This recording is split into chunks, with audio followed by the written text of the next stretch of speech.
আল্লাহর নিকট ক্ষমা প্রার্থনা করলে কত শত পথ আপনার জন্য খুলে যাবে, আসমানের দরজা আপনার জন্য এমনভাবে খুলে যাবে যে আপনি কল্পনাও করতে পারবেন না। আপনি সবকিছু আরো ভালোভাবে বুঝতে পারবেন, আপনার ব্যক্তিগত সমস্যাগুলো দূর হতে শুরু করবে। উদাহরণস্বরূপ রাগের কথা ধরা যাক। রাগ হওয়া থেকে মুক্তি পাওয়া আসলেই অনেক কঠিন। বহু মানুষ খুবই সমস্যাপূর্ণ জীবনযাপন করে, খুব অল্পতেই রেগে যান, কিছু একটা তাদের সামান্যতেই ক্রোধান্বিত করে, আর তারা এর সাথে লড়াই করতে পারেন না। তারা তাদের এই সমস্যাটা বুঝতে পারেন, কিন্তু নিজের কাছে অসহায় হয়ে পড়েন এবং মনে মনে ভাবেন, না, আমার পক্ষে এই রাগ হওয়া থেকে মুক্তি পাওয়া সম্ভব না।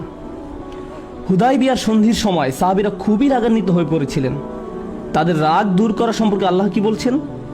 তিনি বলছেন, ওয়া আনজালাস সাকিনাতা ফি কুলুবিল মুমিনিন, তিনি আকাশ থেকে বিশ্বাসীদের অন্তরে প্রশান্তি নাজিল করলেন। প্রশান্তি আমাদের নিজেদের কাছ থেকে আসে না, আমরা নিজেদের প্রশান্ত করতে পারি না। মুসা আলাইহিস সালামের মা ভয়ে টেনশনে প্রায় মারা যাচ্ছিলেন, যখন তার ছোট শিশু একটা বক্সে বন্দি করে পানিতে ভাসিয়ে দিলেন। লাউলা আর রাবাতনা আলা কলবিহা, যদি আমি তার হৃদয়কে দৃঢ় করে না দিতাম। তার নিজের পক্ষে সে অন্তরকে দৃঢ় করা সম্ভব ছিল না। ঐশ্বরিক হস্তক্ষেপ বলে এটা ব্যাপার আছে। আল্লাহ তার অন্তরকে দৃঢ় করেছিলেন, যা আমাদেরকে আমাদের ব্যক্তিগত দুর্বলতা এবং প্রবণতা থেকে সুস্থ হতে সাহায্য করে। কিছু কিছু মানুষ অশ্লীলতার প্রতি খুবই আকৃষ্ট হয়ে পড়ে, কেউ কেউ ক্রোধ নিয়ন্ত্রণ করতে পারে না, আবার কেউ কেউ মারাত্মক লোভী, সবসময় শুধু টাকা পয়সা নিয়ে চিন্তামগ্ন থাকে। তারা এইসব থেকে বের হয়ে আসতে চায়, কিন্তু নিজেদের সাথে যুদ্ধ করে পারে না। এই সব সমস্যার সমাধান আসে আল্লাহর পক্ষ থেকে। আপনার একান্ত ব্যক্তিগত গভীর সমস্যার সমাধান আসে আসমান থেকে। বৃষ্টি যেমন পৃথিবীকে পরিষ্কার করে দেয়, তেমনি আসমান থেকে আল্লাহর রহমত এসে আপনার সমস্যাগুলোকেও ধুয়ে মুছে পরিষ্কার করে দেয়। ওয়ায়াজআল লাকুম জান্নাতিন ওয়ায়াজআল লাকুম আনহারা, তোমাদের জন্য উদ্যান স্থাপন করবেন, তোমাদের জন্য নদী নালা প্রবাহিত করবেন। অর্থাৎ আল্লাহ বলছেন, যদি শুধু ক্ষমা চাও সবই দিব।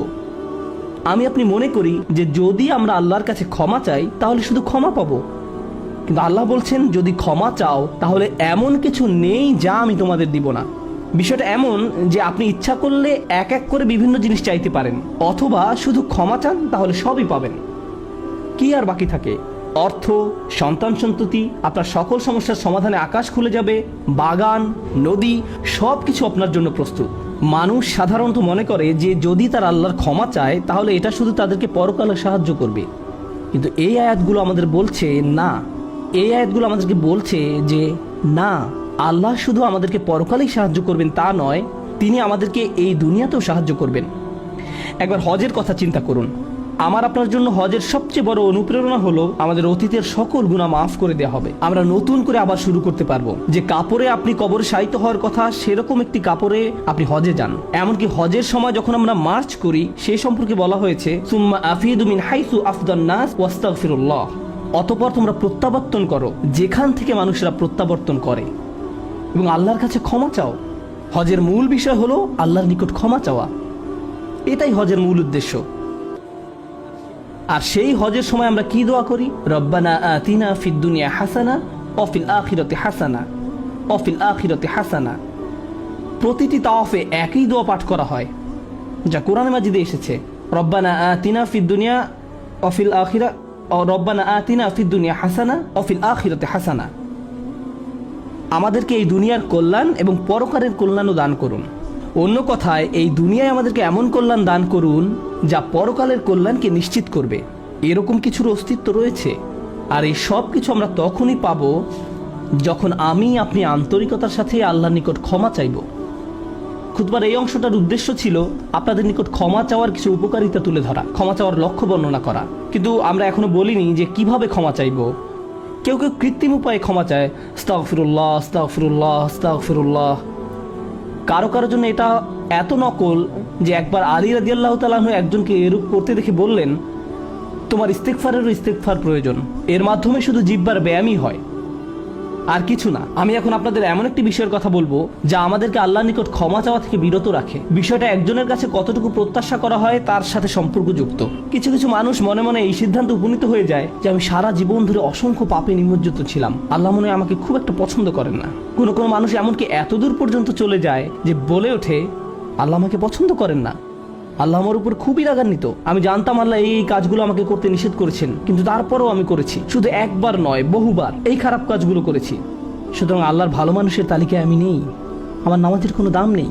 মানুষ যখন নিজের সম্পর্কে এইরকম ধারণা পোষণ করে তখন সে কি করে জানেন? আমি তো খুবই খারাপ মানুষ। আপনি কি আমার জন্য একটু দোয়া করতে পারবেন? কারণ আমি ইতোমধ্যে দোয়া করার যোগ্যতা হারিয়ে ফেলেছি।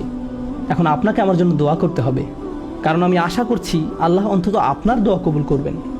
এতে হয়তো আমার একটা সুযোগ তৈরি হতে পারে, কারণ আমার কথা তিনি শুনবেন না। আপনাদেরকে আবার একটু পিছনে নিয়ে যাই। নূহ আলাইহিসসালাম কাদের কাছে আল্লাহর নিকট ক্ষমা চাওয়ার এই প্রস্তাব তুলে ধরেছিলেন? নূহ আলাইহিসসালাম কি এমন মানুষদের নিকট এই প্রস্তাব তুলে ধরেছিলেন যারা সারা রাত মসজিদে কাটাতো, যারা প্রতি বছর হজ পালন করতে যেত, রোজা রাখতো এবং অন্যান্য সৎ কাজ করত? না, নূহ আলাইহিসসালাম ক্ষমা পাওয়ার এই প্রস্তাব তুলে ধরেন ইতিহাসের অন্যতম একটি বিদ্রোহী সম্প্রদায়ের প্রতি, যারা প্রজন্মের পর প্রজন্ম ধরে বিদ্রোহী ছিল। তিনি তাদের বলেন, তোমরা যদি শুধু ক্ষমা চাও, আল্লাহ শুধু তোমাদের ক্ষমা করবেন তাই নয়, বরং তিনি তোমাদের জন্য আকাশের ধনভাণ্ডার খুলে দেবেন।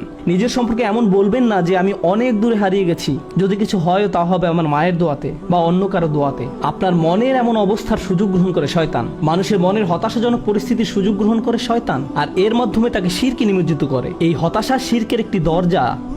কেন জানেন? তখন মিথ্যা ধর্ম আসে এবং আপনাকে বলে আপনি তো অনেক বড় পাপী, আপনার পক্ষে ক্ষমা পাওয়া সম্ভব নয়। যিশুকে বলুন আপনাকে ক্ষমা করে দিতে। আপনি যিশুর সাথে ভালো সম্পর্ক করুন, তিনি আল্লাহর সাথে আপনার সম্পর্ক ভালো করে দিবেন।